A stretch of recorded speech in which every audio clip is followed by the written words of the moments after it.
मैंने साइकिल के हैंडल से साइकिल की सीट पर बैठे बैठे ही अखबार निकालकर आभा सदन में मेन गेट के ऊपर से फेंका। तभी एक सुंदरी गेट खोलकर बाहर निकलकर बोली, आप इस तरह अखबार क्यों फेंकते हैं? गेट के अंदर किसी के ऊपर गिर जाए या अखबार ही पानी में गिर जाए तो? सुंदरी की आकर्षक सूरत व कोयल जैसी मधुर आवाज़ से मैं इतना प्रभावित हुआ कि मुझे ज्ञात ही नहीं कब मेरे मुंह से निकल गया, जी गलती हो गई, कल से ध्यान रखूँगा। और वह सुंदरी मेरी तरफ मुस्कुराकर गेट के अंदर चली गई। गेट बंद हो गया तो मैं भी अन्य अखबारों को बांटने के लिए साइकिल बढ़ाकर आगे चल दिया। मुझे सुबह सुबह लगभग 200 अखबार बांटने पड़ते थे। अखबार एजेंसी से मिले हर पते पर जाकर अखबार देना पड़ता था। हर घर में अखबार समय से पहुँचे, इसलिए जल्दी इतनी रहती थी कि मैं चलती साइकिल से ही मेन गेट के ऊपर से अखबार फेंकते हुए आगे बढ़ता जाता था।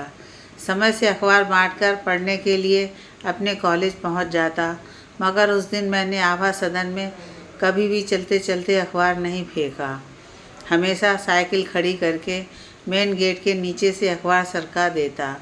कभी कभार वह सुंदरी गेट पर मिल जाती तो अभिवादन की मुद्रा में मेरे हाथ स्वतः ही जुड़ जाते, वह भी मुस्कुरा देती। अस्पताल से लौटकर मैंने ऑटो रिक्शा अपने घर के दरवाजे पर खड़ा किया। पिताजी को सहारा देकर ऑटो से नीचे उतारा और उन्हें सहारा देते हुए घर में पहुंचकर चारपाई पर लिटा दिया। माँ ने उन्हें गर्म पानी के साथ दवा खिला दी तो वह चारपाई पर ही आराम करने लगे। मैं कॉलेज के लिए लेट हो गया था, अतः मैंने आज कॉलेज की छुट्टी करना ही उचित समझा। पिताजी की तबीयत खराब थी तो मैं घर में पड़ा पड़ा क्या करता। घर से खाना पीना खाकर मैं पिताजी का ऑटो लेकर निकल गया। घर में पड़े रहने से अच्छा है ऑटो से कुछ कमाई ही कर लाऊं। मैं ऑटो लेकर सवारी के इंतज़ार में धीरे धीरे आगे बढ़ रहा था। अभी मैं लगभग 1 किलोमीटर ही सड़क पर चला था कि वही सुंदरी सड़क के किनारे कार के पीछे कुछ विचलित मुद्रा में खड़ी थी। मैंने उसे देखकर ऑटो रोककर कहा, अरे आप यहाँ कैसे? मुझे देखकर वह कुछ मुस्कुराती हुई बोली, ऑफिस में एक अर्जेंट मीटिंग थी और कार को भी यहीं ख़राब होना था। दूसरी गाड़ी घर पर है मगर अभी तक ड्राइवर नहीं पहुंचा है। यहीं से कोई टैक्सी पकड़ लूँगी, उसी का इंतज़ार कर रही थी। आप इंतज़ार क्यों कर रही हैं? मैं आपको अपने ऑटो से छोड़ दूँगा। तुम तो अखबार बांटते थे, ऑटो भी चलाते हो। ऑटो पिताजी चलाते हैं, आज उनकी तबीयत कुछ ख़राब है। अखबार बांटने से कुछ पैसे मिल जाते हैं, घर का खर्चा तो ऑटो से ही चलता है। मेरा ऑफिस 10 किलोमीटर दूर है, तुम्हारा ऑटो पहुंचा जाएगा वहाँ तक? जी हाँ, ऑटो वहाँ तक पहुँच जाएगा और मैं आपको समय से ही पहुँचा दूँगा। उसने कार की सीट से अपना एक छोटा हैंडबैग उठाया और कार को लॉक कर दिया। ऑटो की पिछली सीट पर बैठते हुए बोली, थोड़ा जल्दी चलाना, मैं ऑफिस के लिए लेट हो रही हूँ। बस अभी आपको पहुँचा ही देता हूँ। ये कहते हुए मैंने ऑटो में सेल्फ लगाया और तेज़ी से ऑटो को आगे बढ़ाकर चल दिया। अभी मैं उसे लेकर 1 किलोमीटर ही चला था कि ऑटो अकस्मात बंद हो गया। मैंने कई बार सेल्फ लगाया मगर ऑटो स्टार्ट ना हुआ तो मेरी निगाह फ्यूल की सुई पर गई जो बिल्कुल नीचे टिकी हुई थी। मुझे समझते देर न लगी कि ऑटो में डीजल समाप्त हो गया है। मेरा दुर्भाग्य मुझ पर सवार हो गया। मेरी जेब में एक भी पैसा नहीं था और पास में कोई डीजल टंकी भी नहीं थी। मुझे उदास देखकर वह बोली, अब क्या हुआ? डीजल समाप्त हो गया है, यहाँ तो पास में कोई टंकी भी नहीं है। खैर कोई बात नहीं, मैं कोई टैक्सी कर लेती हूँ। और इतना कहकर वह ऑटो से उतरकर नीचे सड़क पर आकर खड़ी हो गई। दुर्भाग्य के साथ मेरा सौभाग्य भी कम ना निकला। ऑटो में डीजल खत्म होने को मैं अपना दुर्भाग्य समझूं या सौभाग्य, इसे मैं अपना सौभाग्य ही समझता हूँ, क्योंकि जिस जगह डीजल समाप्त हुआ वहाँ से चंद कदमों पर मेरा प्रिय मित्र हरीश अपनी बाइक पर बैठा फ़ोन पर किसी से बात कर रहा था। मैं भागकर उसके पास पहुँच गया और उसे अपनी सारी राम कथा सुनाकर कुछ समय के लिए उसकी बाइक मांग ली। बाइक लेकर मैं उसके पास आ गया। बैठिए। अरे ये बाइक कहाँ से ले आए? मेरे मित्र की है। अब तो मैं आपको समय पर ही पहुँचा दूँगा। ठीक है चलो, कहती हुई वह मेरे पीछे अपने सूट को संभालती हुई लड़कों की तरह दोनों तरफ पैर करके बैठ गई। उसने अपने छोटे से हैंड बैग को बीच में दबाकर दोनों हाथ मेरे कंधों पर रख दिए। मेरे शरीर में एक साथ सैरन सी दौड़ गई। वह रास्ता बताती जा रही थी और मैं मोटरसाइकिल दौड़ाए जा रहा था। कंधे पर उसके फूल जैसे कोमल हाथों का स्पर्श बड़ा ही सुखद व रोमांटिक लग रहा था। कभी कभी बाइक के ब्रेक लगने पर मेरी पीठ से भिंच जाती तो मैं सिकुड़ कर रह जाता। मैं मीठे सपनों में खोए जा रहा था। बाइक चलाते चलाते सुनहरे ख्वाब देख रहा था। हृदय की कामना थी कि यह सुहाना सफ़र कभी समाप्त ही ना हो। उसे पाने की तमन्ना हृदय में उमड़ने लगी। मेरे हृदय में उसके लिए प्यार का बीज अंकुरित होने लगा। खुशी से मेरा हृदय अंतरिक्ष में उड़ान भरने लगा। अंतरिक्ष में उड़ान भरते भरते मैं चांद तारे चुन ही रहा था कि मैं अंतरिक्ष में ठिकाना न मिलने पर एक साथ धड़ाम से नीचे ज़मीन पर गिर पड़ा। जब मेरे कानों में ये आवाज़ सुनी, मेरा ऑफिस आ गया है, मैंने अपने आप को संभाला और बाइक रोक दी। उसने धीरे धीरे अपने हाथ मेरे कंधे से सरकाकर बैग को पकड़ लिया और बाइक से उतरते हुए बोली, आपका बहुत बहुत धन्यवाद जो आपने मुझे समय पर पहुंचा दिया। यही है मेरा ऑफिस। उसके हाथ मेरे कंधे से ऐसे सरक गए जैसे मेरे जिस्म से मेरी जान सरक गई हो। मेरा ख्वाब टूटा तो मैं आभा स्टील लिमिटेड के सामने खड़ा था। आभा स्टील शहर का सबसे बड़ा और ख्याति प्राप्त स्टील प्लांट था। अच्छे अच्छे इंजीनियर उसमें नौकरी करने के लिए लालायित रहते थे। मैंने भी आभा स्टील का नाम अच्छी तरह सुना था और मैंने ये भी सुना था कि इसकी मालकिन कोई लड़की आभा है। मैंने कुछ संभल कर पूछा, क्या आप इसी में नौकरी करती हैं? नहीं, ये मेरी ही कंपनी है, मैं इसकी स्वामिनी हूँ। तो क्या आभा जी आप ही हैं? हाँ, मेरा ही नाम आभा है। यह सुनकर मैं तो हक्का बक्का ही रह गया। आपसे प्रतिदिन मुलाकात होती है, फिर भी मैं आपको पहचान ना सका। इसे ही कहते हैं चिराग तले अंधेरा। मैं कब से आपको जानता था, मगर मुझे ये पता ही नहीं था कि आप ही आभा स्टील की मालिक हैं। मैं अपने मन में यही सोच रहा था कि आज तो मैं इनके साथ सफ़र भी कर रहा था और क्या क्या ख्वाब देख रहा था। कहाँ मैं और कहाँ ये है। ये तो मेरे लिए खट्टे अंगूर ही हैं। मैं इन्हें पाने के ख्वाब देख रहा था। तभी उसने अपना छोटा सा हैंड बैग खोलकर उसमें से 1000 का नोट जो उस समय चलता था निकाल कर मेरी तरफ बढ़ाते हुए कहा, लो पकड़ो। मैंने दोनों हाथ जोड़कर ना कह दिया तो उसने वही नोट मेरी शर्ट की जेब में ठूंसते हुए कहा, तुम्हारे ऑटो में तेल नहीं है, डलवा लेना। तभी गेट कीपर कंपनी का गेट खोल कर आया और उसने आभा के हाथ से बैग ले लिया। आभा उसके पीछे पीछे कंपनी के अंदर दाखिल हो गई। कंपनी का गेट बंद हो गया, मगर मैं वहीं खड़ा किन ख्यालों में वहीं खड़ा रह गया। मेरी नींद आँखों से कोसों दूर थी।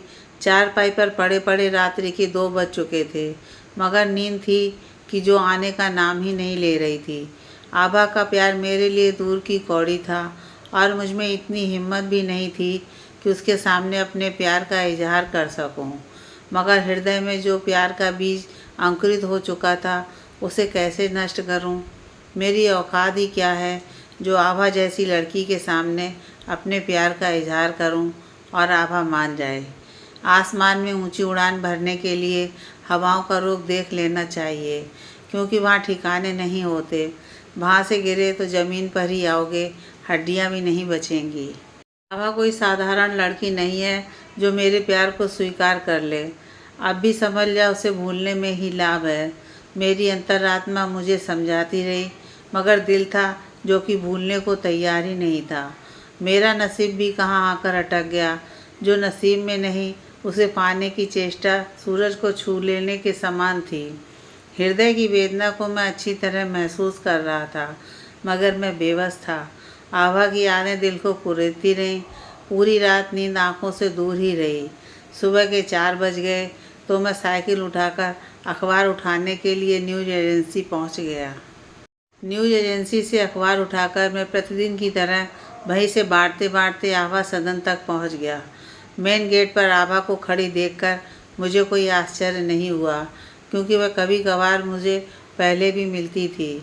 मैंने साइकिल खड़ी की और साइकिल के कैरियर से एक अखबार निकालकर आभा की तरफ चल दिया। मैंने दोनों हाथ जोड़ने की मुद्रा में अखबार को दोनों हाथों के बीच में दबाकर अखबार को आभा की तरफ बढ़ा दिया। मेरे हाथों के बीच से अखबार को खींचते हुए आभा बोली, चाय नहीं पियोगे जी? अंदर आओ, एक कप चाय पी लो। सुबह घर से जल्दी चले होगे, इसलिए चाय भी नहीं पी होगी। जी, अभी तो मैं लेट हो रहा हूँ। समय पर सभी के यहाँ अखबार पहुँचाना है, फिर किसी दिन। अखबार तो तुम रोज़ ही बांटते हो, तुम्हें किस दिन समय मिलेगा? जी हाँ, ये तो अपना धंधा है ही। किसी दिन अखबार बांटने के बाद आऊँगा। किसी दिन क्यों, आज ही अपना काम समाप्त करने के बाद आ जाओ। चाय के साथ साथ कुछ बात भी कर लेंगे। अखबार बांटते बांटते कॉलेज का समय हो जाता है, इसलिए आज तो नहीं आ पाऊँगा। अच्छा, संडे को मिलते हैं। संडे को खाली रहते हो? संडे को कॉलेज की छुट्टी रहती है। अखबार बांटने के बाद घर पर ही पढ़ाई करता हूँ। तो ठीक है, संडे को मैं तुम्हारा इंतज़ार करूँगी। जी, मैं कोशिश करूँगा। कोशिश नहीं, मैं इंतज़ार करूँगी। तुम्हें अवश्य आना ही है। जी अच्छा, कहते हुए मैं अपनी साइकिल पर चढ़कर आगे बढ़ गया। आभा वहीं खड़ी रही। कुछ दूर जाकर मैंने पीछे मुड़कर देखा तो आभा वहीं खड़ी मुझे ही निहार रही थी। अखबार बांटते बांटते मैं यही सोचता रहा कि मुझे आभा चाय पर क्यों बुला रही है। कहीं इसे भी तो मुझसे प्यार नहीं हो गया, या मेरी गरीबी को देखकर मुझ पर तरस खा रही होगी कि मैं सुबह 4 बजे घर से निकलता हूँ, चाय भी नहीं मिली होगी, इसे एक कप चाय ही पिला दूँ। प्यार करने के लिए तो शहर में उसके लिए एक से एक रईस पड़े हैं। किसी से भी प्यार कर लेगी, किसी को भी अपना जीवन साथी बना लेगी। मुझ में ऐसी क्या खूबी है जो मुझे ही चाहेगी? मगर ये प्यार भी अजीब चीज़ है। दिल जहाँ लगा हो उसी का हो गया। यह प्यार अमीरी गरीबी ऊंच नीच भेदभाव जाति पाति कुछ भी नहीं देखता। हो सकता है उसके दिल में भी कुछ हो सकता है वह भी मुझसे प्यार करने लगी हो। जो भी हो, इतवार को मुलाकात का वायदा तो है ही, बुलाया है उसने। हो सकता है प्यार का इजहार करने के लिए ही बुलाया हो। मेरे मन में लड्डू से फूटने लगे। मुझे अपने आप पर गुस्सा भी आने लगा कि इतना लंबा वायदा मैंने क्यों किया। अभी 4 दिन बाकी हैं। मैं जल्दी में भी समय निकाल सकता था। दिन में समय नहीं मिलता तो रात में भी आ सकता था। कैसे कटेंगे 4 दिन? आज ही अखबार बांटकर उसकी कोठी के सामने से वापस निकलूँगा। गेट पर तो वह अक्सर मिलती ही है। अगर मिल गई तो कॉलेज की छुट्टी भी मंजूर है आभा से मुलाकात के लिए। यही सोचते सोचते अखबार बांटने के बाद मैं उसी रास्ते से वापस हुआ। पैरों ने साइकिल की रफ्तार बढ़ा दी आभा से मिलने के लिए। दिल ने भी ये मान लिया कि आभा गेट पर ही खड़ी मिलेगी और पुनः चाय के लिए कहेगी। हृदय खुशी से बल्लियों उछलने लगा। आभा सदन दूर से ही दिखाई दे रहा था और साइकिल भी वायु वेग से उड़ रही थी। मगर ये क्या, गेट बंद देखकर मैं आसमान से ज़मीन पर आ गया। पैरों की हवा निकल गई, जैसे मैं कितने दिनों से बीमार चल रहा हूँ। साइकिल की रफ्तार पर भी ब्रेक लग गया। जो साइकिल वायु वेग से उड़ रही थी वह अब रेंगने लगी। रेंगते रेंगते चलकर मैंने कॉलेज जाना ही उचित समझा। 4 दिन मेरे कैसे गुजरे ये आपको मैं क्या बताऊँ। हाँ, एक दिन एक एक युग के समान गुजरा। उससे अधिक अचंभा मुझे इस बात का हुआ कि मुझे आभा किसी भी दिन गेट पर नहीं मिली, जो अक्सर मिल जाया करती थी। आज संडे था, आज का तो वादा था, मगर आभा आज भी गेट पर मुझे दिखाई नहीं दी। तो मैं अखबार गेट कीपर को देकर आगे चलता बना। हृदय में लालसा तो उठी कि गेट कीपर से पूछ लूं, मगर अंतरात्मा ने गवाही नहीं दी। तो मैं अखबार बांटता हुआ आगे बढ़ता गया। अखबार बांटकर आभा से मिलने का उत्साह हृदय में छलांगे भर रहा था। चाय तो एक बहाना था, चकोर तो अपने चांद का ही दीवाना था। लगभग 8:30 बजे तक मैंने अपने सभी अखबार बांट दिए, जिन्हें पहले मैं कभी 9 बजे तक बांट नहीं पाया था। मैंने तुरंत ही वापसी की। जैसे मैं उड़कर आभा सदन के गेट पर आ गया। गेट पर खड़े संतरी से मैंने कहा, जी, मुझे आभा जी से मिलना है। संतरी, क्या काम है? उन्होंने मुझे बुलाया था। कब? आज ही बुलाया था। संतरी को झल्लाकर बोला, आज तो बुलाया था, मगर कब बोला था आज आने के लिए? जी 4 दिन पहले। 4 दिन पहले? 4 दिन पहले तो आभा मैम की गाड़ी का एक्सीडेंट हो गया था। उन्हें बहुत गंभीर चोटें आई हैं, तभी से वह अस्पताल में भर्ती हैं। उनके गुर्दे। संतरी ने आगे क्या कहा मुझे भी होश नहीं है। मैं बदे-बाद साइकिल दौड़ाता हुआ अस्पताल पहुंच गया। आभा जी आईसीयू वार्ड में भर्ती थीं। वार्ड के गेट पर कंपनी के अधिकारी और कर्मचारियों की भीड़ लगी थी। लोग तरह तरह की बातें कर रहे थे। गुर्दे की व्यवस्था अभी तक नहीं हो पाई है। अगर किडनी नहीं मिली तो देखो, शायद आज कल में किडनी मिल जाए। जीएम साहब काफ़ी भागदौड़ कर रहे हैं। अरे वह तो 10-5 लाख रुपए देने को तैयार हैं, मगर कोई डोनर तो मिले। लोगों की तरह तरह की बातों को सुनकर मुझे समझते देर न लगी कि आभा को गुर्दे की आवश्यकता है। मेरे लिए इससे अधिक अच्छा अवसर और क्या होता आभा के काम आने का। वहाँ खड़े लोगों से मैं परिचित तो नहीं था, मगर मैंने वहाँ एक बंदे से कह दिया, मैं आभा मैम के लिए गुर्दा दान करना चाहता हूँ। खड़ी भीड़ में जैसे खुशी की लहर दौड़ गई। तुरंत जीएम साहब को सूचना दी गई तो वह भी वहीं हाजिर हो गए और मुझे देखकर खुशी से बोले, क्या तुम अपना एक गुर्दा दान करना चाहते हो? जी हाँ, आभा के लिए तो मैं अपना जीवन भी दान कर सकता हूँ। अगर तुम स्वेच्छा से मेम साहब के लिए एक गुर्दा दान कर रहे हो तो हम तुम्हारी बहुत मदद करेंगे। साथ ही तुम्हें 5 लाख पुरस्कार बतौर देंगे। अन्य कोई आवश्यकता हो तो बेझिझक कह देना। मैं किसी पुरस्कार या मदद के लिए गुर्दा दान नहीं कर रहा हूँ। मैं तो आभा जी के लिए गुर्दा दे रहा हूँ। डॉक्टरी जांच के बाद हरी झंडी मिलते ही मुझे ऑपरेशन थिएटर में पहुँचा दिया, जहाँ पहले से आभा मूर्छित अवस्था में ऑपरेशन टेबल पर पड़ी हुई थी। उसी के बराबर में एक अन्य टेबल पर डॉक्टरों की टीम ने मुझे लिटाकर एक इंजेक्शन लगा दिया। उसके बाद क्या हुआ मुझे पता नहीं। दूसरे दिन मुझे होश आया तो मैं भी उसी आईसीयू वार्ड में आभा के बराबर वाले बेड पर पड़ा हुआ था। आभा अभी भी मूर्छित थी। मेरी बाईं कोख में ऑपरेशन के कारण हल्का दर्द था। हालत सुधरती गई तो मुझे आईसीयू से निकालकर 2 दिन बाद ही वार्ड में शिफ्ट कर दिया गया, मगर आभा आईसीयू में रही। उसकी हालत में तो सुधार था, मगर स्थिति अभी भी गंभीर बनी हुई थी। लगभग 10 दिन बाद मुझे अस्पताल से छुट्टी मिल गई। आभा की भी हालत में सुधार था, मगर वह अभी तक आईसीयू में ही थी। अस्पताल से छुट्टी के समय मैंने आभा से मिलना भी चाहा, मगर कुछ बीमारियों के खतरे की वजह से डॉक्टरों ने मुझे मिलने नहीं दिया। आभा का दीदार दूर से ही शीशे की दीवार से करके मैं अपने घर पहुंच गया। 2 महीने बाद मेरे एमबीए के फाइनल के एग्ज़ाम थे। कुछ ऑपरेशन के कारण डॉक्टरों ने भी आराम करने की सलाह दी, तो मैंने एग्ज़ाम होने तक अखबार बांटने का काम छोड़ दिया। घर पर ही रहकर अपनी परीक्षा की तैयारी में जुट गया। परीक्षा का परिणाम आते ही मेरी खुशी का ठिकाना ना रहा, जब मुझे कॉलेज कैंपस से ही धर्मा स्टील प्लांट में असिस्टेंट प्रोडक्शन मैनेजर का पद 9 लाख पैकेज के साथ मिल गया।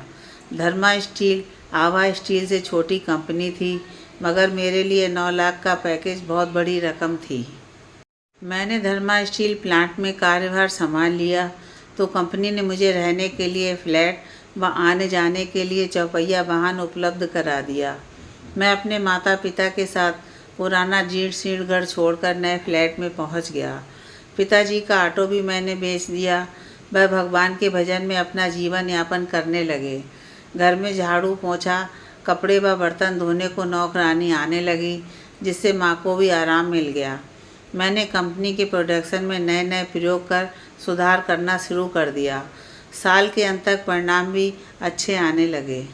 धर्मा स्टील में कम लागत पर उत्तम गुणवत्ता का अधिक माल तैयार होने लगा, जिससे बाजार में धर्मा स्टील की धाक जम गई। माल कम कीमत पर मिलने लगा तो साल के अंत तक धर्मा स्टील के कारोबार में बहुत उछाल आया। आभा स्टील का कारोबार वैसे तो पहले की तरह ही चल रहा था, मगर गत वर्ष से धर्मा स्टील प्लांट ने प्रोडक्शन व बाजार में आभा स्टील को पीछे छोड़ दिया। आभा ने कई बार अधिकारियों की मीटिंग भी ली, मगर स्थिति में अधिक सुधार न हुआ, तो आभा ने जीएम को धर्मा स्टील का उदाहरण देते हुए कहा। उनका प्रोडक्शन कैसे बढ़ गया है, जबकि वह तो हमारे सामने कुछ भी नहीं थे। हमारा प्रोडक्शन व हमारे माल की डिमांड क्यों नहीं बढ़ी? धर्मा स्टील प्लांट हमारे सामने एकदम नई कंपनी है और वह देखते ही देखते हमसे आगे निकलती जा रही है। क्या कारण है? जीएम गत वर्ष धर्मा स्टील प्लांट ने एक नए इंजीनियर सूरज धवन को अपॉइंट कर प्रोडक्शन मैनेजर बनाया था। तभी से धर्मा स्टील का प्रोडक्शन गति पकड़ता गया। प्रोडक्शन अधिक हुआ तभी बाज़ार में उसकी स्थिति हमसे अच्छी रही। सूरज धवन का नाम मैं पहली बार सुन रही हूँ। क्या आपने कभी सूरज धवन से मुलाकात की है? जी नहीं मैम, सूरज धवन कोई नया ही लड़का है। धर्मा में उसका फ्रेश अपॉइंटमेंट है। आप कल उससे मिलने की कोशिश करें, या ऐसा करें कल उसे हमारे ऑफिस में ही बुला लें। यहीं बैठकर उससे बात होगी। किसी भी कीमत पर उसे अपने यहाँ जोड़िए, चाहे हमें उसके लिए 2 गुना वेतन ही क्यों ना देना पड़े। मुलाकात के लिए लेटर टाइप करके अभी उसके कार्यालय को भेजिए। जी मैम, मैं अभी लेटर भिजवाता हूँ, कहते हुए जनरल मैनेजर आभा के कार्यालय से निकलते हुए अपने कार्यालय में पहुँच गए और एक पर्सनल लेटर टाइप कर एक कर्मचारी द्वारा धर्मा स्टील प्लांट में सूरज धवन के कार्यालय में पहुँचा दिया, जिसमें आभा से कल कार्यालय में मुलाकात का आमंत्रण था। यूँ तो शाम 4-5 बजे ही ऑफिस का काम समाप्त हो जाता था, मगर मैं नए नए प्रयोग करने के लिए अक्सर रात 8-9 बजे तक प्लांट में ही रुकता था। आभा का पत्र मिलने के बाद हृदय में एक अजीब उल्लास पैदा हो गया।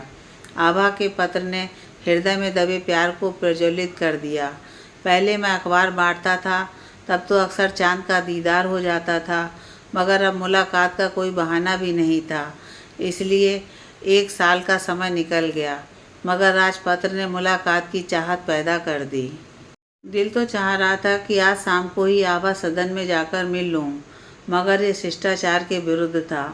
कल के लिए निमंत्रण था, कल का इंतज़ार अवश्य करूँगा, क्योंकि लोग तो इंतज़ार में जीवन व्यतीत कर देते हैं। मेरे लिए तो एक रात का ही सवाल था। इंतज़ार की घड़ियाँ कितनी लंबी होती हैं, आज ये मैं महसूस कर रहा था। रात जैसे कांटे नहीं कट रही थी। आभा की याद रह रहकर दिल को कचोट रही थी। मैं जानता था कि आभा का प्यार मेरे लिए दूर की कौड़ी है, अतः मैं आभा को भूलना ही चाह रहा था। इसलिए मैंने 1 साल से आभा से मुलाकात तक नहीं की। मगर आज आभा के पत्र ने मेरी भूली बिसरी यादों को ताज़ा कर दिया, जैसे सूखी फसल पर अमृत की वर्षा हो गई हो।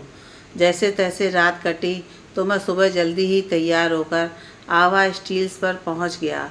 गेट के सहारे मैंने अपनी गाड़ी खड़ी कर दी और गाड़ी से निकलकर गेट पर पहुंच गया तो गेट कीपर ने मुझे देखकर रोकते हुए पूछा, आप कहाँ जा रहे हैं?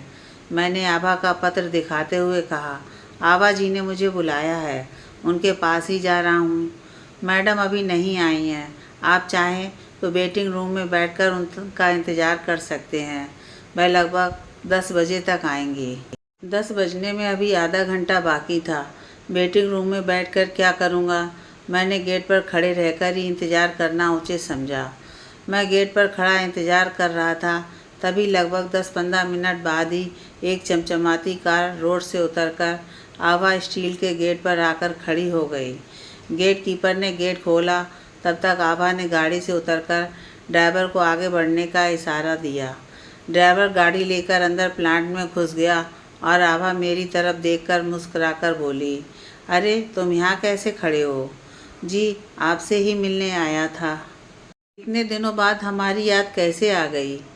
जी आप पर एक चाय ड्यू थी, सोचा आज आपको कर्ज मुक्त कर ही दें।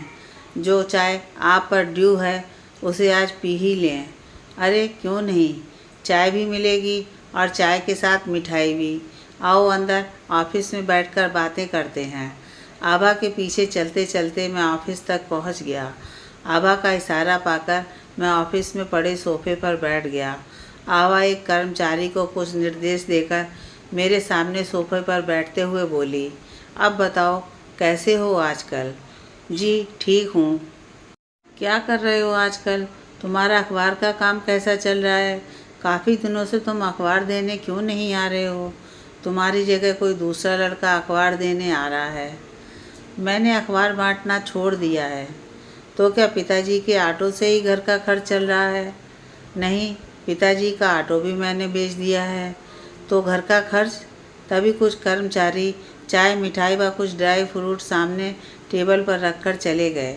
हम दोनों ने चाय के कप उठा लिए और चाय की चुस्कियाँ लेने लगे।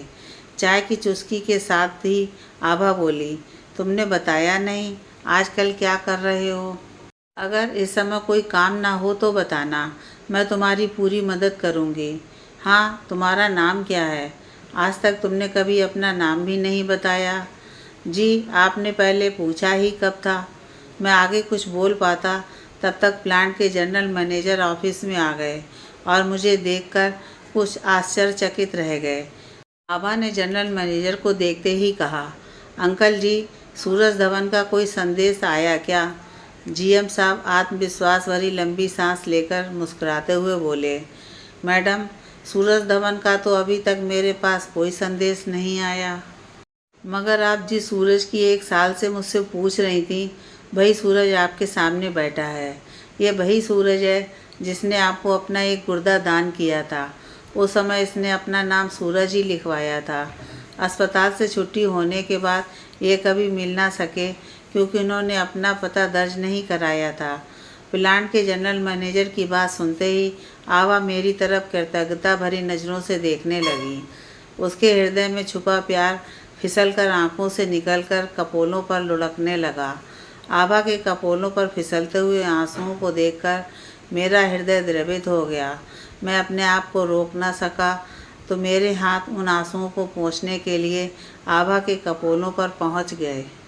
आभा ने भी मेरे हाथों को अपने हाथों से वहीं दबा लिया। कुछ समय आंख बंद करने के बाद आभा आंख खोलते हुए बोली, इतना बड़ा छल किया मुझसे? मैं सिहरते हुए बोला, छल? मुझसे कोई भूल हुई क्या? हाँ, शायद इसे भूल ही समझूंगी। आभा सदैव सूरज की होती है। सूरज के बिना आभा का अस्तित्व क्या है? तुमने सूरज बनकर आभा को प्रकट तो किया, मगर सूरज बनकर भी सदैव छुपे ही रहे। इसे तुम्हारी भूल समझूं या अपना नसीब? मैं कुछ समझा नहीं। इसमें समझने की क्या बात है? तुम अगर मुझे अपना गुर्दा ना देते तो ये आभा कहाँ होती?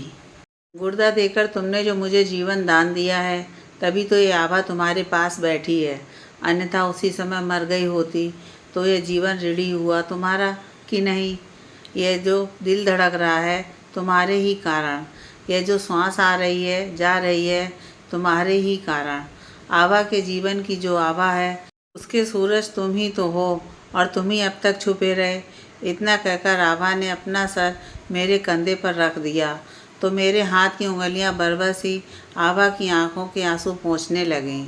प्लांट के जनरल मैनेजर तभी से गुमसुम बैठे सब नज़ारा देख रहे थे। उनकी अनुभवी आंखें आभा के चेहरे को पढ़ रही थीं।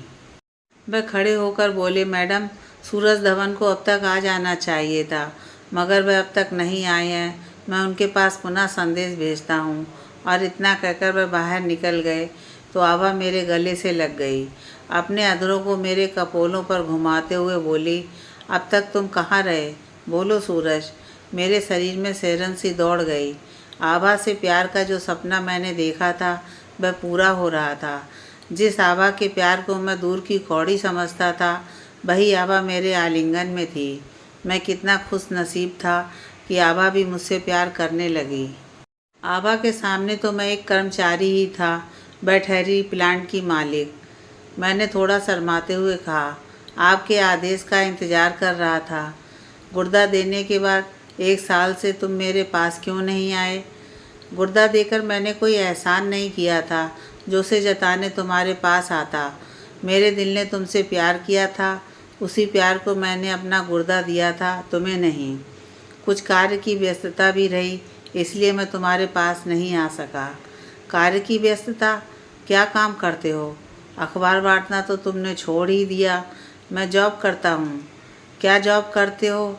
धर्मा स्टील प्लांट में। धर्मा स्टील प्लांट में? धर्मा स्टील प्लांट में क्या जॉब करते हो? तुम अपनी कंपनी समझकर मेरे पास भी आ सकते थे। मैं तुम्हें कोई अच्छा सा जॉब अपनी कंपनी में ही दे देती। जी, मुझे कॉलेज कैंपस से ही जॉब मिल गया था, इसलिए आपके पास जॉब के लिए आने का समय ही नहीं मिला। धर्मा में क्या करते हो? मैं प्रोडक्शन मैनेजर हूँ। Production manager? तो क्या तुम सूरज धवन हो? जी हाँ, मेरा नाम सूरज धवन ही है। सूरज धवन का नाम सुनते ही आभा की खुशियों का पारा बल्लियों उछल गया। उसने खुशी में चीख कर संतरी को आवाज़ दी। आभा की चीख सुनकर संतरी के साथ साथ जनरल मैनेजर, अन्य विभागों के मैनेजर व कुछ कर्मचारी दौड़ते हुए चले आए तो खुशी से पागल आभा ने जनरल मैनेजर से कहा, अंकल जी, हमें जिस सूरज की तलाश थी उसका तेज तो हमारी उम्मीद से 2 गुना अधिक निकला। आज हमें एक नहीं 2-2 सूरज एक साथ मिल गए हैं। अपना सूरज ही सूरज धवन है। इतना कहते ही सभी के सामने आभा ने मुझे अपने आलिंगन में भर लिया तो मैंने भी धीरे से उसके कान में कहा, आभा, एक पप्पी देना। आभा ने शर्माकर सर झुकाकर अपने चेहरे को दोनों हाथों से ढक लिया।